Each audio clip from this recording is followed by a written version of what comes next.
शिवल्लभाधीश की जय, श्री गोवर्धन नाथ की जय, श्री गोपाल लाल प्यारे की जय, श्री गोकुल नाथ की जय। सौंदर्यं निजोत्कृतं प्रकटितं स्त्रीगूढभावात्मकं पुंरूपं च पुनस्तदन्तर्गतं प्राविविशत्स्वप्रिये संश्लिष्टावुभयोर्भवौरसमय कृष्णो हि यत्साक्षिकं रूपं तत्तृतीयात्मकं परमभिधेयं सदा वल्लभम्। हम सब श्री गोकुलनाथ जी के 24 वचनामृत का दर्शन कर रहे हैं। आज हम छठे वचनामृत का दर्शन करने वाले हैं।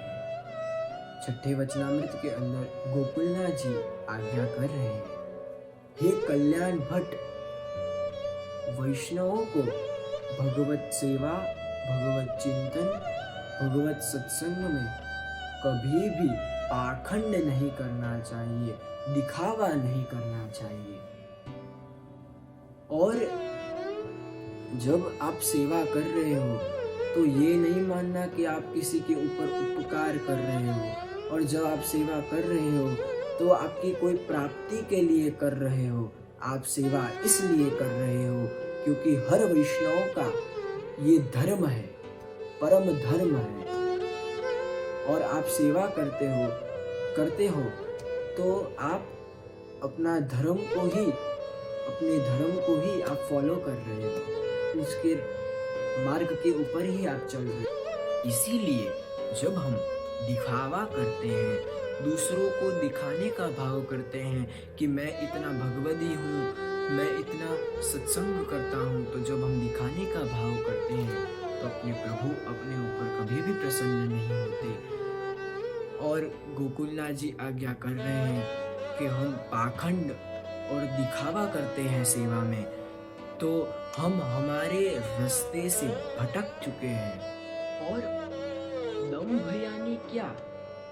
जब यमुना जी के अंदर बकासुर आया था और वो लग ऐसा रहा था कि उसका एक पांव ऊपर था और दूसरा पांव जल के नीचे, और ऐसा लग रहा था कि कोई तपस्या कर रहा है, और वो तो मछलियों को खाने आया था।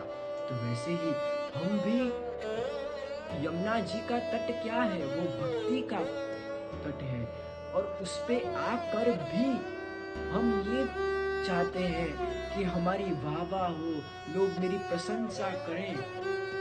हम ये सोच के आते हैं तो हमारी सारी सेवा सब व्यर्थ हो जाता है। इसलिए मुझे एक छोटा सा प्रसंग याद आ रहा है। एक बार एक वैष्णव को एक सपना आया कि एक बार उनकी मृत्यु हो चुकी है और उन्हें 2 दूत लेने आए हैं और उनको ले जा रहे हैं, और उन्हें 4 रास्ते पे खड़ा कर दिया। और उनसे पूछा कि देखो, इधर से 4 रास्ते जा रहे हैं, तुम्हें इधर से किस तरफ जाना है? तो तभी वो वैष्णव ने पूछा कि ये 4 रास्ते जाते कहाँ हैं? उसके बाद मैं आपको बताता हूँ मुझे जाना कहाँ है। तो उन्होंने कहा, ये जो राइट में है वो नरक में जाता है, ये लेफ्ट में है वो कोई दूसरे लोक में जाता है, सीधा जो रास्ता है वो प्रभु की ओर जाता है, और जो जिधर हम खड़े हैं वो संसार की ओर जाता है। तो तुझे कौन सी जगह जाना है? तो तभी उसने कहा कि मैंने तो बहुत सेवा की है, मैंने तो बहुत सत्संग किया है, तो मैं तो प्रभु के तरफ ही जाऊंगा। तो उन्हें वो जो जितने भी उधर वो 2 थे, उन्हें पूछा कि तूने ऐसा क्या किया है कि हम लोग तुझे उधर ले जाएं? तभी उसने कहा कि मैंने तो बहुत सत्संग किया है, बहुत सेवा की है मैंने प्रभु की। और तभी वो जो दूत थे उन्हें पूछा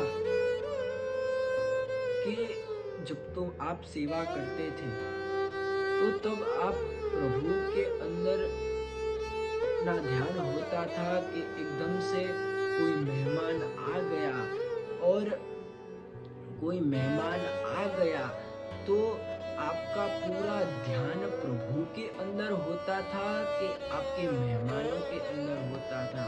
और वो वैष्णव सच्चे थे और उन्हें कहा कि मेरा ध्यान तो पूरा वो जो मेहमान आए होते हैं उनके ऊपर होता था। और तभी उन्हें दूसरा प्रश्न पूछा कि जब आप नॉर्मल डेज पे सेवा करते थे तो आपकी सेवा तो थोड़ी जल्दी पूरी हो जाती थी, पर जब आप कोई व्यक्ति आपके कोई वैष्णव आपके उधर आता था तो आपकी सेवा आप 3 घंटे की करते थे पर वो 5 घंटे की हो जाती थी कि नहीं। और उन वैष्णव ने कहा कि हाँ। और तभी वो दूतों ने कहा कि देखो, तो अब आपको कौन से रीजन से हम आपको प्रभु की ओर ले जाएं? तो आपने तो सब सेवा का फल चूक लिया है। तो तभी वो जो वैष्णव थे उन्होंने कहा कि चलो मुझे सेवा का फल ना मिले तो मैंने तो इतने इतने पाठ किए, प्रभु का इतना इतना नाम लिया है। तो तभी वो जो दूत थे उन्होंने कहा कि हम मानते आपने इतना पाठ किया है, पर एकदम से कोई आपके घर पे आता था और सब बोलते थे, कोई आपसे आपकी बहुत प्रशंसा करता था, आपकी बहुत वाह करता था, तो आप बोल तो देते थे कि ये वल्लभ की कृपा है, और अंदर अंदर से आपको ही आनंद आता था कि मेरी वाह हो रही है। तो उन्हें पूछा कि ऐसा होता था कि नहीं। तो तभी उन्होंने कहा कि हाँ, मुझे बहुत आनंद आता था कि मेरी सब वाह करते हैं। तो तभी वो जो दूत थे उन्होंने कहा कि देखो, आपका तो अब सत्संग का भी फल चला गया, तो अब आपको कौन से आधार से हम आपको प्रभु की ओर ले जाएं। और तभी वो जो वैष्णव थे वो से जाग गए और उन्हें लगने लगा कि मैं कौन से गलत पाथ के ऊपर आगे बढ़ रहा हूँ। उसके बाद उन्हें भगवत सेवा, भगवत सत्संग, उसके अंदर बहुत सारी सावधानी रखी और उनका दृढ़ आश्रय प्रभु के ऊपर रखा। और जब हमारा मन भी प्रभु के अंदर नहीं लगता तो तब समझ जाना कि हम भी ये विचारते हैं, हम हमारे लिए ही, हम हमारी प्रशंसा के लिए, हम हमारे वस्तुओं के लिए सेवा करते हैं, इसीलिए हमारा मन प्रभु के अंदर नहीं लगता। पर जब हम हमारा पूर्ण समर्पण प्रभु के कर लेते हैं और ये सब वस्तुएं दिखावा और ये सब वस्तुएं हम छोड़ देते हैं तो अपने प्रभु भी हमारे ऊपर कृपा करते हैं। श्री वल्लभाधीश की जय, श्री गोवर्धन नाथ की जय। हमने अभी 6ठे वचनामृत का दर्शन किया और अब हम 7वें वचनामृत के अंदर प्रवेश करने जा रहे हैं। 7वें वचनामृत के अंदर गोकुलनाथ जी हमें ये आज्ञा करते हैं, हे कल्याण भट्ट, 2 प्रकार के लोगों की दृष्टि होती है, एक तो गुण दृष्टि, दूसरी दोष दृष्टि। तो गुण दृष्टि यानी क्या और दोष दृष्टि यानी क्या? जो व्यक्ति बुरे से बुरा व्यक्ति हो उसमें गुण ढूंढ ले उसे कहते हैं गुण दृष्टि, और कोई अच्छे में अच्छा व्यक्ति हो उसके अंदर भी दोष ढूंढे उसे कहते हैं दोष दृष्टि। गोकुलनाथ जी 7वें वचनामृत के अंदर आज्ञा कर रहे हैं वैष्णवों को हमेशा गुण दृष्टि रखनी चाहिए। तो ये गुण दृष्टि कैसे रखी जाए? तो गोकुलनाथ जी कह रहे हैं, न वैष्णवों के दोष देखे, न सुने और न कहीं से कहें, क्योंकि किसी की निंदा करना, और ये निंदा क्या है? वो एक कचरा है, और जब अपने अंदर कचरा चला जाता है तो उधर कोई विराज नहीं सकता। तो जब हमारे हृदय में कचरा भर जाता है तो उधर प्रभु पधार नहीं सकते। तो जब हम कोई की निंदा का श्रवण करते हैं तो वो श्रवण मात्र से हमारे अंदर कचरा घुस जाता है तो उधर भी प्रभु नहीं पधार सकते। तो जैसे आपके कंपाउंड में जब भी कोई कचरा फेंकता है तो आप बहुत चिढ़ जाते हैं। तो ये सत्संग क्या है? वो बुहारी है कि जो हमें सत्संग के माध्यम से ये जो हमारे हृदय में भरा हुआ कचरा है उसे हम साफ करते हैं। पर हम जब भी लौकिक लोगों के पास जाते हैं और वो हमारे ऊपर कोई की निंदा करके एक कचरा फेंकता है और हमारे अंदर वही गुण हमारे अंदर आ जाते हैं, तो हमारे प्रभु भी हमारे अंदर पधार नहीं सकते। गोकुलनाथ जी कह रहे हैं कि हमें इस संसार में किसी न किसी के तो दोष दिख ही जाते हैं, तो हमें उसके लिए क्या करना चाहिए? तो किसी के हमें दोष दिखे तो हमें उन्हें कुछ न कह के हमें ये मानना चाहिए कि ये तो दृष्टि मेरी गलत है कि मैं मेरे वैष्णव के स्वरूप को नहीं पहचान सका। मैं इस संसार में इतना ज़्यादा उलझ गया कि मैं इस वैष्णव के स्वरूप को न पहचान सका।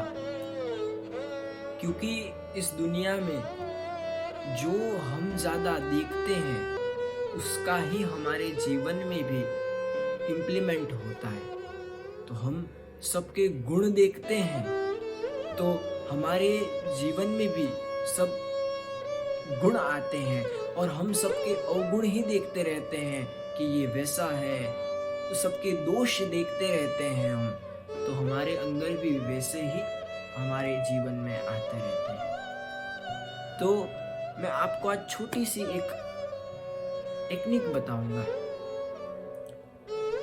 आप जिस व्यक्ति के दोष देखते हैं ऐसे 5 व्यक्ति के नाम लिखना। नाम लिखने के बाद वो व्यक्ति के दोष नहीं उसके गुण लिखना, और गुण लिखने के बाद उसका थोड़े दिन तक चिंतन करना।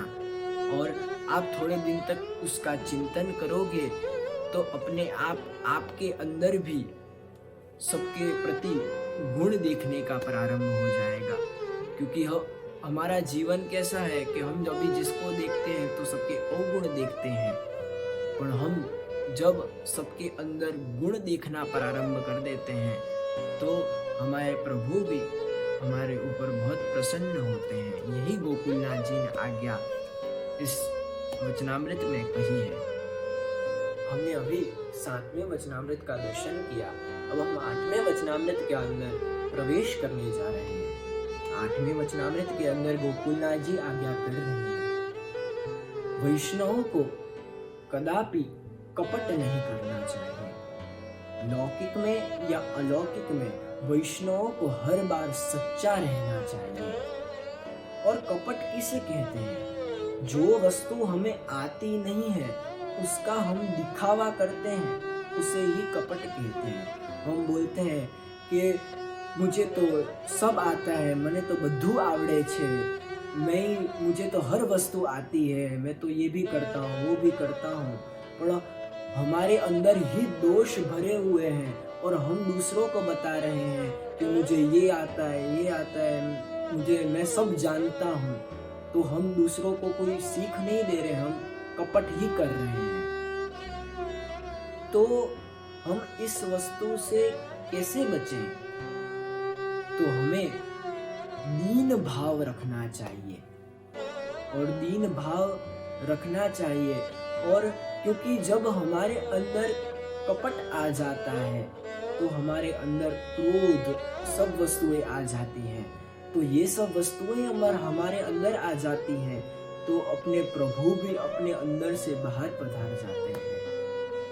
तो हमें भी कभी भी कपट नहीं करना चाहिए, क्योंकि जब हम कपट करते हैं तो अपने प्रभु अपने हृदय से बाहर पधार जाते हैं।